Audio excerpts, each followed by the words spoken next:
A lot of escapes that I see happen from here, and this does happen, but it's a little less common, I think. So whenever we're working on back mount escapes and we start from this sitting up position like this, then we don't typically stay here for very long. So, I'll show a couple from here, but again, this is very early and this is kind of a snapshot in time.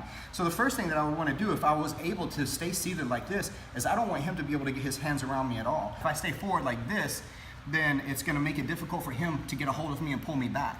To even help anchor myself more, I can grab onto his feet like this, right? So I can keep myself forward here, and then as he's trying to pull and everything like that, when I feel like the timing is appropriate, then I'm just going to take his 2 feet and I'm going to pull them up and apart off of me and shoot my hips forward this way.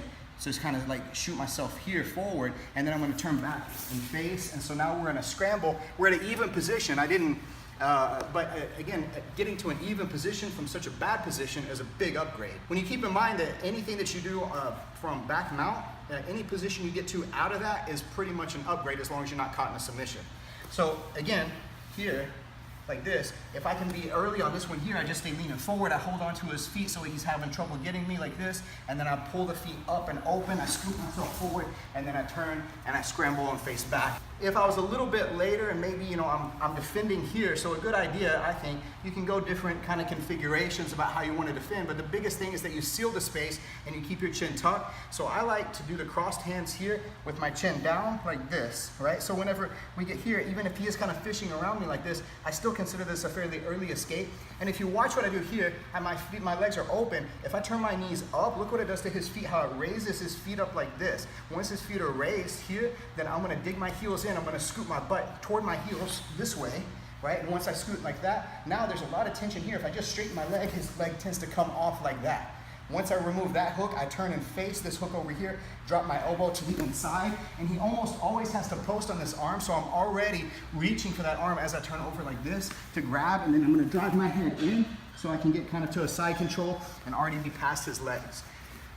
Again, that's kind of wishful thinking. If I am able to spin around and turn, face him, I'm over his leg, I'm already working into the guard past the side control, that's fantastic. But even if I turn around and I get caught in half guard or even full guard, I've still upgraded quite a bit, right? I keep in like this because he already has pulled me back a little bit. I turn my knees up so his feet float a little bit. I scoop my butt toward my heels.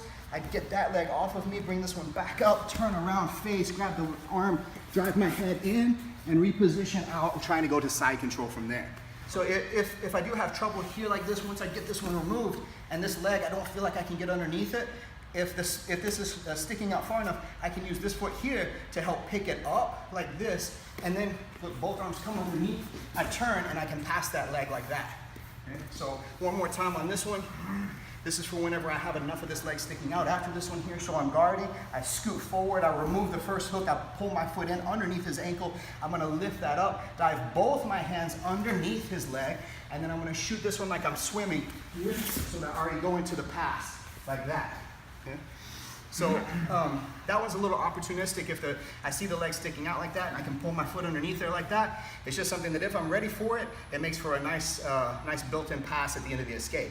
Let's go a little bit later into this though, because what's a little more likely to happen if he was good enough to get on my back and I made enough mistakes to get him there, and he establishes the seat belt like this here, right? Then this is kind of difficult. So I know he wants to pull me one side or the other, right? So if I'm ready for that, then I can prepare as he's pulling me to that side.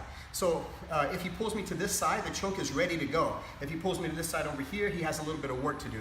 So let's first go to the underhook side. If we go to the underhook side here, I want to address the top arm, the choking arm here, and I want to keep this one clamped down heavy on his arm like that. Now, as long as we stay with our hips lined up like this, then he's going to be able to control pretty well. He's got a strong bottom hook, and that's the most important hook for him. Not the top hook, but the bottom hook. Okay, working together, they're both important, but this one's the more important one here. So I'm going to keep this hand pulled down like this, attached to me. My chin is tucked the whole time, and then I want to pull my leg back a little bit here and start to rotate my hips out, and thereby kind of diminish that hook there. Once there, here, I'm really concentrating most of my work on sitting on that bottom hook like this until finally I can scrape my hips over this way here. And then look, from here, me trying to pull his hands apart is not always the easiest thing in the world, but I know that if he wants to try to choke me or anything from here, it's gonna be kind of a chore for him. So I'm gonna pull here to create some tension, and whenever I release the tension, I'm gonna put my hand inside here like this, to be able to kind of work myself out like that and then finally turn and face him. I'm not gonna try to get too ambitious about scrambling up to the top because that might get me swept and remounted. I'm gonna try to avoid the remount if I can. And if he tries to get back on top of me, I'm gonna take my outside leg and hook it underneath his. So that's gonna make it pretty difficult for him to get any kind of clean position when he comes up to the top. One more time to go through that one. We get here, I want to pull that top hand. If I pull the top hand down, I'm already killing the bottom hand too. I want to clamp down on the elbow. I want to drive over to the side here, pushing myself toward the floor. And then look, I retract my foot a little bit here like this so I can start stepping out, getting my hips over that here. This way I pull some tension down on the hands here, and then I come up to try to get the hands apart. Right here, this makes it very awkward for his grip. So then I start working my hands inside this way. Then all my concentration goes on hooking his top leg here with my top leg on the outside. Now, if particularly with no gi, without the gi here, so he doesn't have the grips, and that creates some different options for him, so that's a different discussion for a different time. But if what he typically wants to do here, no gi, is take me to the side where his arm is already available for like the rear naked choke. So if that's the case here, then I'm gonna pull here like this, and as we go to drive to this side, I can also reach across here this way, so I put all the weight on this arm, so there's no way he's gonna choke me with that bottom arm the one that he needs to. So he's gonna have to readjust his grip. So I can wait for it, or I can maybe force it. But if I feel a looseness in his connection here, then I'm gonna go down here like this. I wanna get a baseball grip on the, baseball bat grip on the wrist here like this.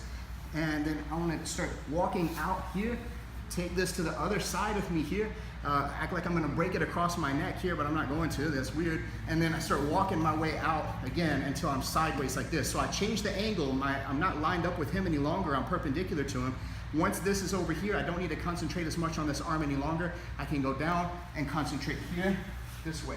And again, I'm hooking the leg here, right? I'm not getting like too overly ambitious about jumping up to the top position, just preventing him from getting on top. Down here, after if he got the seatbelt established, and then if I feel him start to pull me this way, then I'm gonna cup that elbow here like this, right? I wanna try not to let him pull me back too much. I wanna try to make it more lateral. And so we get dropped to the ground here like this. And then I find whenever the connection is loose, because he opens that grip, then I wanna get a 2-on-1 on the wrist here like this. And I wanna pull this out across me and keep it here in front of me like this as I use that to help my shoulders rotate, then my hips rotate, and now I can concentrate all my efforts on shoulder walking back, block this here. So if he wants to try to get up to the top right now, that's gonna make it difficult for him. And I actually turn it into almost like a little butterfly sweep if I'm lucky.